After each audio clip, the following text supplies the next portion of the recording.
Hello everyone, ఈరోజు నేను చేయబోతున్న రెసిపీ వచ్చేసి ఎగ్ రైస్. ఈజీగా మనం ఇంట్లోనే ఎలా చేసుకోవాలో చూపిస్తా. ఓన్లీ తక్కువ ఇంగ్రీడియంట్స్తోనే చేసుకోవచ్చు. ఇంకేంటి, వీడియో అయితే స్టార్ట్ చేసేద్దాము. నేనైతే ముందుగా స్టవ్ అయితే ఆన్ చేశాను. పెద్ద మంట పెట్టుకోండి. కడాయి వేడవ్వనివ్వండి. వేడైన తర్వాత ఒక 1 స్పూన్ ఆయిల్ యాడ్ చేయండి. నేనైతే ఓన్లీ లిటిల్ బిట్ రైస్ తీసుకున్నాను, చూపిస్తా. చూడండి, ఇక్కడ ఇంత రైస్ తీసుకున్నాను. ఈ రైస్కి ఒక 2 ఎగ్స్ యాడ్ చేస్తున్నా. నేనైతే ముందుగా బౌల్లో ఒక 2 ఎగ్స్ డైల్యూట్ చేశాను. ఎందుకంటే ఒక్కొక్కసారి ఎగ్స్ ఖరాబ్ అయి వస్తాయన్నమాట. అందుకే ఒక్కొక్క ఎగ్ నేను బౌల్లో వేసి కడాయిలో వేస్తాను.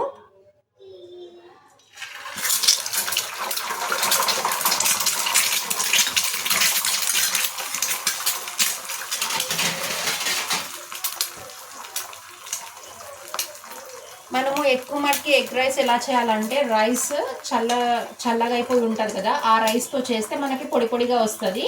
ఏంటంటే వేడన్నం చేసామనుకో ముద్దగా అవుతుంది అనమాట రైస్. అందుకోసమే మనము ఎక్కువ మటుకి చల్లన్నం ఉంటుంది కదా, అది కొంచెం ఆఫ్టర్నూన్ మిగిలింది కానీ అలా మిగిలినప్పుడు మనం ఏం చేయాలి, నైట్ ఇలా ఎగ్ ఇట్లా కొట్టేసి ప్యాన్లో, ఆ తర్వాత రైస్ని ఇలా విడదీయాలన్నమాట హ్యాండ్తో. చూడండి, ఎగ్ అయితే ఇలా ఆమ్లెట్ లాగా అయిపోయింది. మంచిగా ఫ్రై అవ్వనివ్వాలి ఎగ్ని.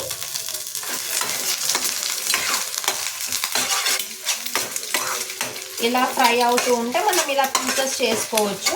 ఎగ్ రైస్ తింటూ ఉంటే ఇలా పీసెస్ లాగా మంచిగా అనిపిస్తుంది. ఎగ్ ఫ్రై అయిన తర్వాత మనము కొంచెం పసుపు యాడ్ చేయాలి. పసుపుని యాడ్ చేసిన తర్వాత ఇలా మిక్స్ చేయాలి. అంతలోపు మనం ఎగ్ ఫ్రై అయ్యేలోపు రైస్ని అయితే ఇలా డివైడ్ చేసుకుందాము. ఇలా హ్యాండ్తో ఇలా అనండి. మనము రైస్ని ఇలా అన్నప్పుడు మన చేతికి మొత్తం ఇలా పట్టుకుంటుంది కదా, ఒక్కొక్కసారి వెళ్ళదన్నమాట. అయితే మనం ఏం చేయాలి, అన్నం మిగిలినప్పుడు గిన్నెలో కానీ కుక్కర్లో కానీ అన్నం పట్టేసుకొని ఉంటుంది కదా, వేడి మీద తింటే మనం తీసుకొని, అప్పుడు మనం ఒక లిటిల్ బిట్ ఒక few drops of water add చేసామనుకో, అన్నం అంతా నీట్గా వెళ్తుంది అనమాట, వేస్ట్ అవ్వదు ఇంకా.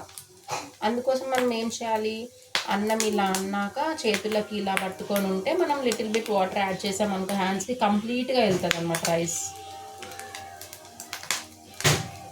చూడండి, ఇలా పట్టుకొని ఉంటుంది కదా.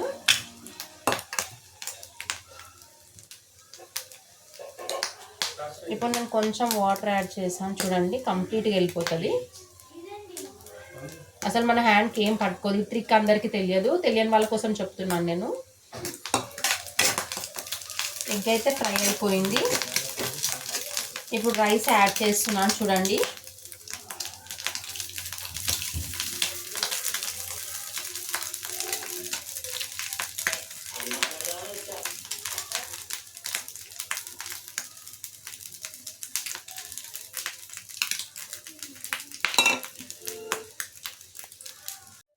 ఇప్పుడు రైస్ ఎంత ఉందంటే ఒకరు తినే అంత ఉంది. దానికి మనము ఆ రైస్కి సరిపోను సాల్ట్ వేద్దాము. చూడండి నేను ఇంత సాల్ట్ వేస్తున్నాను, కనిపిస్తుందా?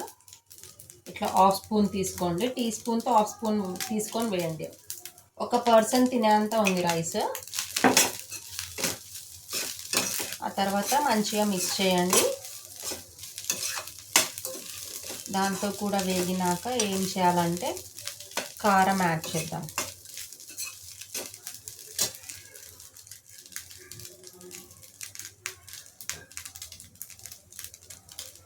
చూడండి, దీంతో నేను హాఫ్ స్పూన్ వేస్తున్నాను. చూడండి.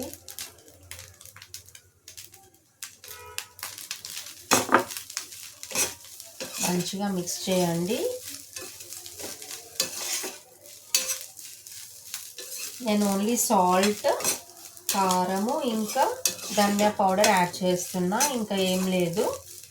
కావాలంటే మనం Maggi masala, soya sauce, ketchups అవన్నీ యూస్ చేయొచ్చు. కాకపోతే అవి హెల్త్కి మంచిది కాదని నేను ఓన్లీ 3 ఇంగ్రీడియంట్సే యూజ్ చేస్తున్నాను. మనకి ఎప్పుడన్నా రైస్ ఆఫ్టర్నూన్ మిగిలినప్పుడు చల్ల రైస్ ఉంటుంది కదా, చల్లటిది, అది మనం ఇలా ఎగ్ రైస్ చేసుకొని తింటే బాగుంటుంది టేస్ట్. ఇప్పుడు ధనియా పౌడర్ యాడ్ చేస్తున్నాను చూడండి. ఓన్లీ కొంచెం, మనం పసుపు ఎంత వేసామో అంతే వేయండి. ఏంటంటే రైస్ తక్కువ క్వాంటిటీ ఉంది కదా, అందుకని ధనియా పౌడర్ కొంచెం యాడ్ చేస్తున్నాను. మనం పసుపు ఎంత యాడ్ చేసాం అంతే యాడ్ చేయండి. ఇప్పుడు మనం మ్యాగీ మసాలా అవన్నీ యూస్ చేసామనుకో మనకి దాహం చాలా వేస్తుంది. అందుకని అలాంటి మసాలా అనేది స్కిప్ చేయండి. అసలు మనకి హెల్త్కి కూడా మంచిది కాదు అవన్నీ తినడము. ఎప్పుడో వెరీ రేర్ అంటే ఓకే.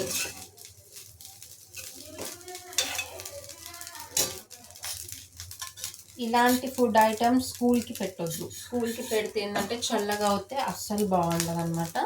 అందుకే ఓన్లీ ఇంట్లోనే చేసి పెట్టండి పిల్లలకి, వేడి వేడిగా బాగుంటుంది. చూడండి ఎగ్ రైస్ అయితే ఇలా అయ్యింది, బాగుంది చూడండి, మంచిగా ఉంటుంది. మీరు కూడా చేసుకోండి, పిల్లలకి కూడా చేసి పెట్టండి. ఒకటే గుర్తుపెట్టుకోండి, స్కూల్కి పెట్టకండి ఎగ్ రైస్. ఏంటంటే చల్లగా అయితే అస్సలు తినలేము, డైజెషన్ ప్రాబ్లం కూడా అవుతుంది, వామిటింగ్స్ కూడా వస్తాయన్నమాట. అందుకే ఇంట్లో వేడి వేడిగా చేసి పెట్టండి. ఇప్పుడు స్టవ్ అయితే ఆఫ్ చేస్తున్నాను. మంచిగా ఫ్రై అయిపోయింది. ఇంకేంటి టేస్ట్ చూసేద్దామా ఎలా ఉందో. ఓకే చూడండి, కనిపిస్తుందో లేదో క్లియర్గా. ఇగో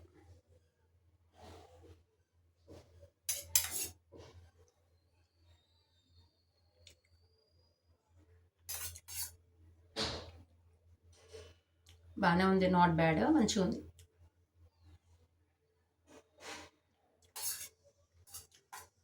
మీరు కూడా చేసుకోండి. ఓకే,